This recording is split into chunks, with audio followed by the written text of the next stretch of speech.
Hallo vriende en baie welkom by vandag se oordeenking. Ons leef in 'n tyd waar almal soek na wysheid en leiding. Ons probeer ons lewens reg bestuur, maar ons verstand word dikwels oorheers deur die wêreld se stemme en ons eie menslike planne. Vandag kyk ons hoe die Heilige Gees ons lewens werklik stuur en verander. Ons skrifgedeelte vir vandag kom uit Kolossense 3 vers 16a wat soos volg lees: Laat die woord van Christus ryklik in julle woon in alle wysheid. Wanneer ons na die historiese konteks van die Nuwe Testament kyk, sien ons 'n wonderlike waarheid oor hoe die Heilige Gees werk. In Efesiërs 5 vers 18 beveel Paulus ons om met die Gees vervul te word. Maar as hy oor presies dieselfde tema in Kolossense 3 vers 16 skryf, gebruik hy 'n ander uitdrukking: ons moet die woord van Christus ryklik in ons laat woon. Hierdie twee gedagtes loop hand in hand en is iets wat die gelowige moet doen. Die Heilige Gees is die outeur wat die Bybel geïnspireer het. Hy werk nie buite die woord om nie, maar gebruik juis die waarheid van die skrif om ons denke te vernuwe. God verwag van ons om die woord van die waarheid reg te sny, dit te leer, glo en dit toe te pas.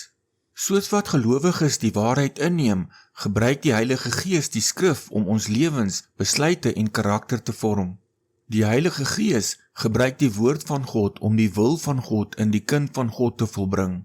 Hier is 'n skriftuurlike feit om vandag te onthou.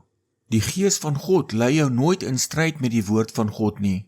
Wanneer jy die Bybel lees en gehoorsaam, kry die Gees boustene om jou verstand te verander. Dit bring geestelike stabiliteit, goddelike wysheid en 'n lewe wat Christus eer. Die bewys van 'n geesvervulde lewe is nie 'n blote emosionele ervaring nie. Dit is 'n heilige lewe vol dankbaarheid, nederigheid, liefde en selfbeheersing. Wanneer ons in lyn met God se woord leef, vorm die Gees ons om soos Jesus te dink en op te tree. Kom ons bid saam.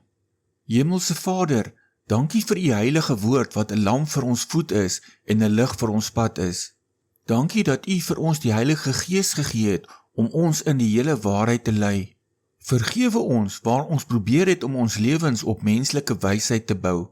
Ons bely alle sondes en vra dat u ons denke en ingesteldheid sal vernuwe en verander en ons opnuut met u Gees sal vul. Laat ons lewens oorloop van dankbaarheid, liefde en gehoorsaamheid wat uit u Gees borrel. Ons bid dit in die magtige naam van ons Here Jesus Christus. Amen.